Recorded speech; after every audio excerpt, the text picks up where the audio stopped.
Bonjour madame. Bonjour monsieur. Vous êtes Madame Fofana Fatma. Madame Fofana Fatma. Pourquoi vos bagages sont dehors? C'est monsieur Fofana qui m'a vidé ce matin à 6h30 avec mes enfants. Monsieur Fofana Bakary, qui se dit président de la CENI. qui vous a? Qui se dit président de la CENI, qui m'a vidé avec mes enfants. Pourquoi? Il y a 10 ans, il a introduit un papier au tribunal d'instance pour demander le divorce. Mais son frère est décédé, son grand frère est décédé, il a épousé la femme de ce dernier. Depuis que cette femme est rentrée dans la cour, là, ma paix s'est arrêtée ce jour-là. Les gardes me frappent, les domestiques m'injurient, me frappent. Lui-même, la même chose, la femme, elle enlève sa chaussure pour me gifler avec. Suite à tout ça, là, il est parti faire une demande de divorce au tribunal de Dixil. Là-bas, il y a eu des tentatives de conciliation, ça n'a pas marché. Il a dit qu'il maintient sa position, il faut que je parte. On est resté dans ça. Il y a le vieux de leur famille qui faisait la navette entre les deux familles, puisque sa famille a dit qu'ils ne vont pas amener la cola pour le divorce. Ma famille aussi a dit que je ne sortirai pas après 4 garçons. Il dit qu'il a l'argent, qu'il ira au tribunal, que le tribunal me fera sortir de force. C'est ce qu'il a fait ce matin. Donc dans les tractations là, entre-temps, on est parti à la cour d'appel, on a fait appel, mon avocat est venu. À la cour d'appel, on nous a entendu, on nous a encore retourné à Dixil. Le tribunal a demandé à ce qu'il paye 1 million par mois pour les frais des enfants, il n'a pas payé.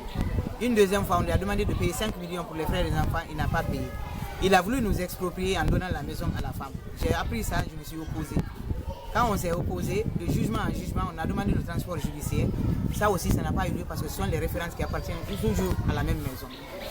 Donc on est resté dans ça. Il dit coûte que coûte, il faut que je sorte. On est parti à la cour d'appel. À la cour d'appel, on nous a encore appelé. Il y a eu différentes audiences. Finalement, tout récemment, la cour d'appel dit de sortir, que la maison l'appartient, qu'il n'a pas à me payer 1 franc de pension, que la maison l'appartient. Lundi dernier, tôt encore le matin, ils sont encore venus taper à la porte avec force. J'ai dit c'est qui? Ils disent que c'est eux, ils sont des huissiers, de prendre un acte. J'ai dit mais j'ai un avocat, je lui ai donné à l'avocat. Je dis c'est l'avocat qui prend tous les actes. Ils sont partis. Ce matin encore à 6h30, c'est lui-même qui s'est levé pour venir ouvrir la porte. Ils sont venus taper encore avec. Je dis qui? Il dit c'est nous ouvrir. Je dis qu'est-ce qu'il y a? Il y avait l'huissier, il y avait des gendarmes, il y avait des loubards dans le quartier, des jeunes, beaucoup de jeunes que je ne connais pas, des loubards. Ils sont venus, ils ont pris les loubards là. Je me suis dit, attendez que les enfants aient l'école. Ils disent non. Lui-même, Bakary Fofana, lui-même est venu s'arrêter. Il dit videz-les tous. C'est pour ça qu'ils sont en tenue, non pas le haut. Même les enfants? Même les enfants. Il dit videz-les. Donc le garde de la matrie, il a tordu mon bras, ils m'ont fait sortir de force. Ils ont jeté les effets comme ça, pêle-mêle ici. Il est resté, après quand il a pris sa voiture, il est parti. J'ai appelé mon avocat. Hein? Entre-temps, vous avez fait quoi? Entre-temps, j'ai appelé mon avocat qui va prendre un huissier. Les voisins ont appelé les journalistes. C'est ainsi que vous êtes venus.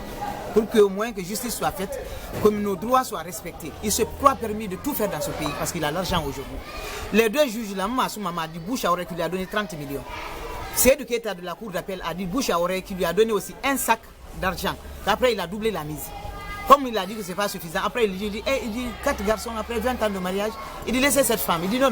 Il dit de toute façon je ne veux pas d'enfant. Il dit un enfant c'est un accident. Mais 4, il dit oui de toute façon ils sont nés accidentellement. Je ne veux pas d'enfant. Donc il a dit aussi qu'il ne veut pas les enfants. Il dit qu'il ne veut pas des enfants. C'est ce éducateur lui-même qui m'a dit ça. Que Bakary dit que si c'est à cause des enfants, il dit de me laisser.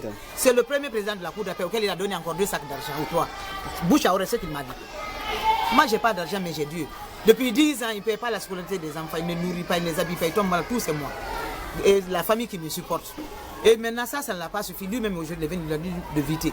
Il y avait l'huissier, il y avait des gendarmes qui l'ont amené, il y avait des loubards qu'ils ont pris je ne sais pas où pour me vider. Voici les effets. Et comment vous vous sentez maintenant?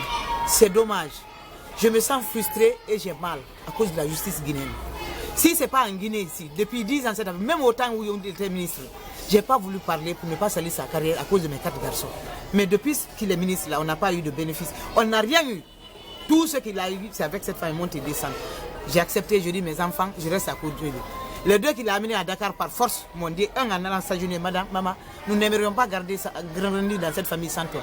Regarde-nous, laisse papa. Regarde, reste à cause de nous. Les 2 premiers, il les a amenés à Dakar chez l'une de ses maîtresses. Il n'y a pas de maltraitance aussi que cette dernière ne fait pas aux enfants. Il leur donnait 6 cuillerées à manger par jour. Je me suis déplacé 2 fois, je suis parti à Dakar, j'ai vu. Je suis revenu avec tous ces documents que j'ai donnés à la justice. Mais toujours quand on passe, c'est la raison du plus fort de l'argent. Il donne l'argent, on lui donne raison, je sors.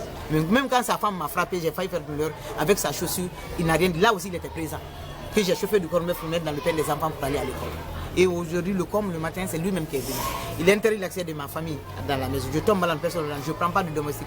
Il ne nourrit pas, l'école est là. Vous pouvez aller demander. Il ne paie pas leur scolarité. S'il le sait, à peine il répond. À plus forte raison, autre chose.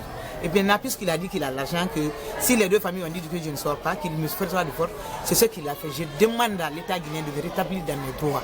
Que justice soit faite pour mes 4 enfants. Qu'il me donne mes enfants, puisque lui-même il a dit au juge qu'il n'en veut pas, qu'ils sont nés accidentellement. Qu'il me remette mes enfants. Et qu'il me dise où je dois rentrer. Je vous remercie, je suis là. Merci.